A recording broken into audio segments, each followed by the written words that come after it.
Nós vimos a metodologia BCG e uma série de aplicações diretas para essa metodologia. Agora, existem aplicações adicionais muito interessantes, especialmente no que diz respeito à gestão de riscos. Isso é uma coisa que interessa a maioria dos empresários. A gente quer manter os riscos sob controle.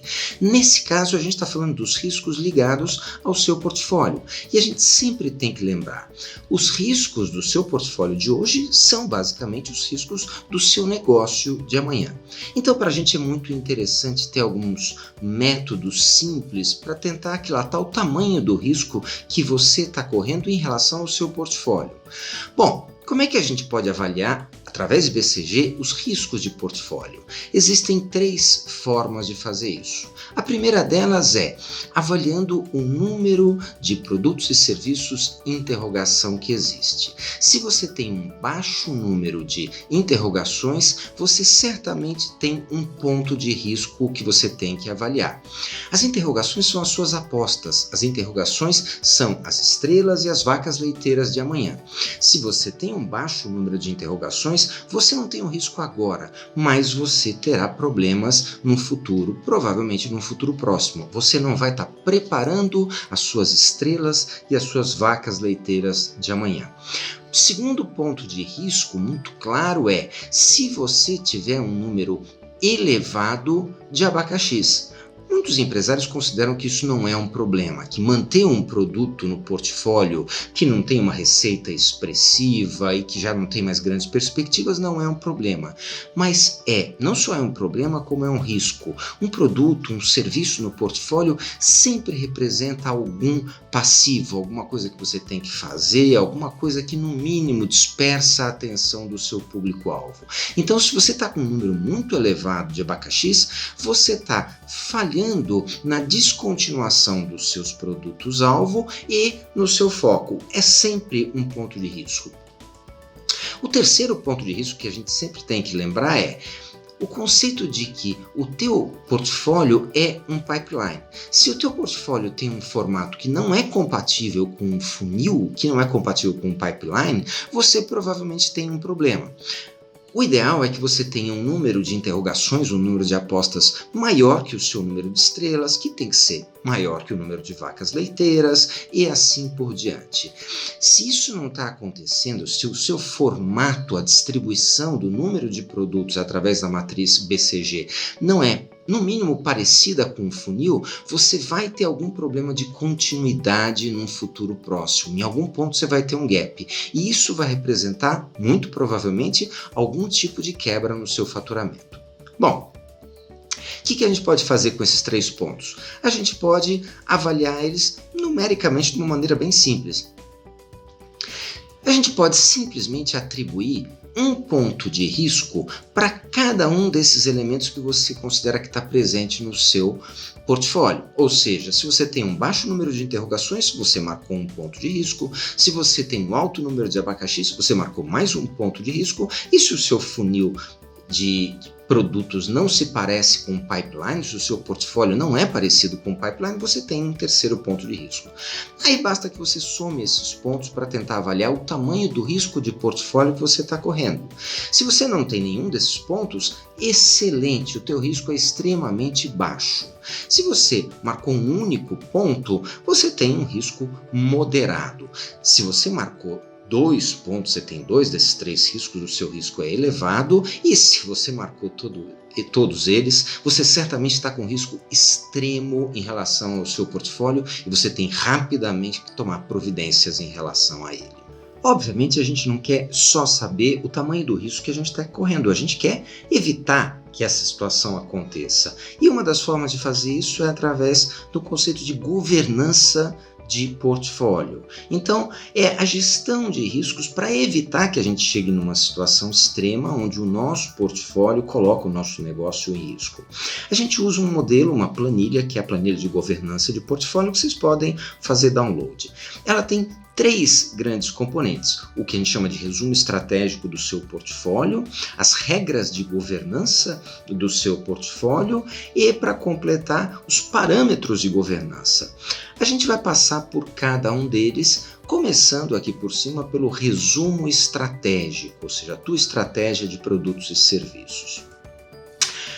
A parte inicial da planilha é o que vocês estão vendo aqui, uma lista com seus produtos, o tipo dos produtos, a classificação BCG padrão. A partir daí, para cada produto ou serviço, a gente começa a fazer uma série de classificações e anotações. Então, por exemplo, para cada produto ou serviço, a gente vai colocar na planilha qual é a classificação BCG. Então, o produto A é, nesse momento, uma estrela, o produto B é uma vaca leiteira. Lembrando que essa avaliação é feita periodicamente, a gente vai falar a respeito disso. Então você vai saber qual era, do seu ponto de vista, a classificação daquele produto na última avaliação que você fez. Esse meu produto A, tá? Hoje, essa data aqui, ele é o que para mim? Ele é uma estrela, ele é uma aposta, ele é uma vaca leiteira. Para que isso pode ser útil? Eu faço isso a cada 6 meses. Então eu digo, quem são as minhas interrogações hoje? Meu portfólio, esse. Por quanto tempo eu vou aceitar que esses caras sejam interrogações? Qual é o prazo? Qual é o prazo que eu estou esperando que esse cara vire alguma coisa? Repara que aqui também tem para cada produto a data inicial.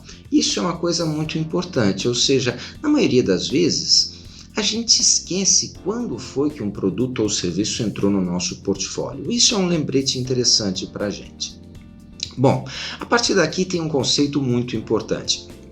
O conceito chama de Product Owner, o dono do produto. Então, cada produto aqui tem um dono, entre aspas. O que é esse conceito? Esse conceito é um conceito bastante difundido em alguns outros contextos que agora está vindo para cá. Então, o dono de um produto é um conceito que vem lá do mundo dos métodos ágeis, do Scrum. E a gente pega emprestado, startups também usam muito esse produto, mas a gente pode usar em vários cenários. Ele é, na realidade, um elo de ligação entre a equipe de desenvolvimento, a equipe de vendas e o cliente. Mesmo que o produto não seja seu, é nesse contexto tradicionalmente que o dono do produto existe quando você desenvolve produtos, mas mesmo que você revenda o produto de alguém, você pode ter, na realidade você deve ter, um dono desse produto. Por quê? Porque ele vai fazer esse meio de campo. Tem um cara que é ponto focal para um produto, não o cara que conhece melhor tecnicamente, ele é o cara responsável por fazer com que o produto decole em todos os aspectos.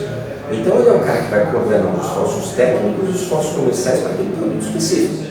Ao mesmo tempo que você cria uma referência, você também cria um dono de um filho que não vai querer nunca deixar o filho dele abandonado. Então ele fala assim, não, meu filho é sempre mais um por isso que você precisa das interrogações entrando e saindo. Ele tem que fazer com que esse PO ele gire, ele não seja um PO para sempre de um produto. Tem uma relação, porque senão ele já aconteceu algumas coisas assim, que ele é tão dono do produto que quando ele vira abacaxi, ele ainda continua querendo chamar de estrela. Então, na realidade, o Product Owner, ele é responsável por priorizar as atividades, integrar os times, garantir o delivery, zelar pelo conceito do produto, ele que cuida de metas e métricas e planeja basicamente o futuro daquele produto ou daquele serviço dentro da sua empresa. Se você quiser perguntar alguma coisa sobre algum produto, em tese é para ele que você tem que perguntar. É a pessoa que tem que ter essa visão geral e é a pessoa que tem que estar sempre em contato com o time comercial, tentando incentivar a venda daquele produto, com o time de delivery, zelando para que aquele produto seja entregue da melhor forma, com os clientes daquele produto, com o marketing e assim por diante. Então é um conceito que só agora está chegando às outras empresas que não as startups e empresas de desenvolvimento. O dono do produto, ele tem um papel muito interessante. Ele é o guardião conceitual e o guardião financeiro. Isso significa que ele é a pessoa responsável por maximizar o ROI daquele produto para a sua empresa. Mas também tem uma métrica que ele vai atribuir a isso, porque tem aquele pai que ele é bom, é barriga de aluguel, que é o cara que tira da origem e faz crescer, e tem aquele pai que ele é bom para cuidar do filho pronto. Quando fosse interrogação, tivesse com um, quando virasse vaca leiteira, fosse com outro. Porque daí ele obrigaria a essas pessoas a terem assim, a capacidade ou a preocupação de passar a bola para o próximo. Eu acho que isso é o aperfeiçoamento do processo. Né? No fundo, Se a sua empresa não possui alguém para ser dono de um produto, não possui alguém para ser responsável por um novo produto, é melhor não incluir esse produto no portfólio. Ele vai ficar um produto, entre aspas, órfão, e a chance de sucesso é muito mais reduzida. Não é impossível, mas é muito mais reduzida. Então, quando você incluir um produto no portfólio, ache alguém para desempenhar esse papel. Tempo, não sei se isso vai acontecer, os product owners das interrogações também vão dizer, cara, eu acho que isso aqui não vai adiante, isso aqui virou uma caixinha Já foi direto. Eu estou perdendo tempo. E eu acho que isso é uma coisa que o vendedor tem dificuldade de fazer, porque para o vendedor ter mais um item no portfólio é assim, ele não vê o custo de ter um item no portfólio. Porque isso não é o objetivo portfólio. Essa é uma abordagem de quem produz, de quem cria, isso não é uma abordagem de quem vende normalmente. Pois é. Bom, o que mais existe aqui dentro dessa área da matriz? Outra coisa muito interessante é, para cada produto vale a pena você anotar, nesse momento, qual é a participação total na receita. O produto A aqui hoje representa 15% da receita total da empresa, o produto B 35% e assim por diante. É muito interessante a gente fazer essas anotações na linha do tempo, porque embora esses dados existam nos ERPs, nem sempre são tão fáceis de serem extraídos. E aqui é o recorte com o olhar de produto, de cada linha de produto. Um recorte executivo muito fácil de ser consultado. Outra coisa que está aqui dentro dessa área da governança é qual é o crescimento que você está esperando no próximo período, depende da periodicidade com que você está fazendo isso, nos próximos 6 meses, 12 meses, para cada produto, para cada serviço. É aqui que você vai anotar o que você está esperando, para depois comparar o previsto com o realizado. Mais uma vez, muitas empresas têm isso na parte comercial, mas aqui a gente tem a centralização de todas essas informações técnicas e comerciais com o olhar por produto. O último elemento aqui é o mais raro deles, é o que a gente vê com menos frequência. A gente chama isso de taxa de investimento por produto. É claro que todo mundo conhece o conceito de taxa de investimento, mas aqui dentro do conceito de governança de produto, existe o conceito de que cada produto tem um tipo de taxa de investimento. O que significa isso? Significa que um produto pode ter uma taxa de investimento positiva. Significa, naquele período a empresa vai investir um percentual do seu faturamento, por exemplo, nesse produto. Então esse produto aqui vai receber um investimento de 5% do faturamento. Um produto também, ou uma linha de produtos ou serviços, pode receber uma taxa que a gente chama de investimento negativo. Significa que você vai, no fundo, simplificando, tirar dinheiro daquela linha de produto. Ou seja, eu vou tirar dinheiro da margem, obviamente eu não vou tirar dinheiro de uma linha deficitária, eu vou tirar dinheiro da margem dessa linha de produtos. Para quê? Para investir na outra linha de produtos. Então aqui mostra de quais produtos você vai tirar e quanto, e em quais produtos você vai investir e quanto do seu faturamento. Ou seja, você pode dizer, essa linha de produto não tem taxa de investimento nenhum. Eu não vou tirar dinheiro dessa linha, nem colocar dinheiro nessa linha de produto. Essa outra linha de produto aqui, eu posso dizer o seguinte, essa linha é nova. Então, eu sei que no início é uma necessidade. Então ela vai exigir investimento para eu zerar a conta. Ou seja, o que ele tirou de algumas linhas tem que ser igual ao que ele colocou em outras linhas, considerando que ele não tem fonte externa de financiamento. Aí vem os lances do fabricante novamente, né? Ele põe dinheiro para empurrar alguma coisa para o mercado. Ele põe dinheiro indiretamente, você tem Esse razão. dinheiro pode entrar aqui. Esse dinheiro pode entrar no somatório desse negócio aqui. Então, se você fez bem o seu planejamento, o somatório disso aqui é 0 e você sabe da onde está indo quanto e para onde está indo quanto do seu investimento em termos de linhas de produto naquele período de tempo considerado.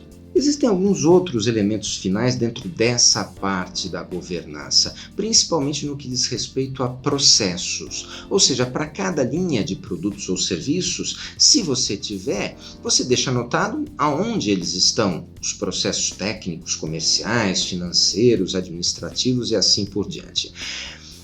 Quando você não tem esses processos desenhados, essa matriz acaba servindo como um lembrete de que você não desenhou vários dos processos. Então, não quer dizer que você tem que ter todos eles a todo instante, mas é um retrato interessante para você ver o quanto você está documentando e quais produtos estão recebendo mais, quais produtos estão recebendo menos atenção. Lembrando que a missão de manter isso aqui atualizado é do dono do produto, do Product Owner. No final das contas, essa matriz, ela considera uma série de elementos, uma série de coisas que você tem que levar em consideração. Mas a gente tem que lembrar que quando você coloca um novo produto ou um novo serviço no seu portfólio, talvez você tenha que fazer ajustes em diversos processos e não apenas os processos daquele produto ou daquele serviço. Isso é um conceito muito importante para empresas que estão passando por um momento de transformação. Aqui também eu posso dar uma verificada em quais processos de outros produtos e serviços eu acho que vão ser impactados e eu vou ter que atualizar. Isso tudo, obviamente, com a presença do dono do produto, do Product Owner, fica uma tarefa bem mais fácil. A gente fala mais a respeito disso no nosso conselho de processos.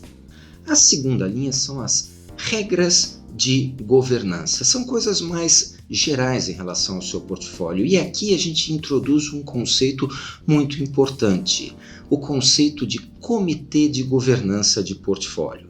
Todas as anotações, observações anteriores só fazem sentido se a gente tiver um comitê que se reúne periodicamente. O usual é que ele se reúna 1 ou 2 vezes por ano para debater especificamente o portfólio. Talvez a sua empresa já tenha um comitê para debater estratégia, vendas e assim por diante. Esse aqui ele tem um olhar muito objetivo, ele olha portfólio. Então é comum que você tenha, obviamente, representantes da gestão da empresa, mas também representantes de vendas, da área técnica, da área de marketing, que são as 3 coisas mais importantes para qualquer linha de produtos ou serviços. É normal que você tenha os Product Owners, os donos de produto participando também. E algumas empresas trazem um representante externo. É opcional, mas pode ser às vezes, pelo menos para alguns comitês, uma adição interessante. Um olhar externo é sempre uma coisa bacana. Bom, esse comitê se reúne periodicamente e você vai definir aqui na planilha com que periodicidade isso vai acontecer, qual foi a data da última reunião, a data da próxima reunião. Cada reunião tem sempre um organizador, isso é uma prática muito legal, e ela deixa as suas atas. É muito importante isso para você lembrar qual era o tom do debate nos últimos comitês e como é que as coisas estão evoluindo. Bom, isso aqui é aplicado para uma série de coisas. Além de tudo o que a gente já viu, tem algumas coisas aqui muito específicas, principalmente ligadas a parâmetros de governança, que é a terceira aba dessa planilha.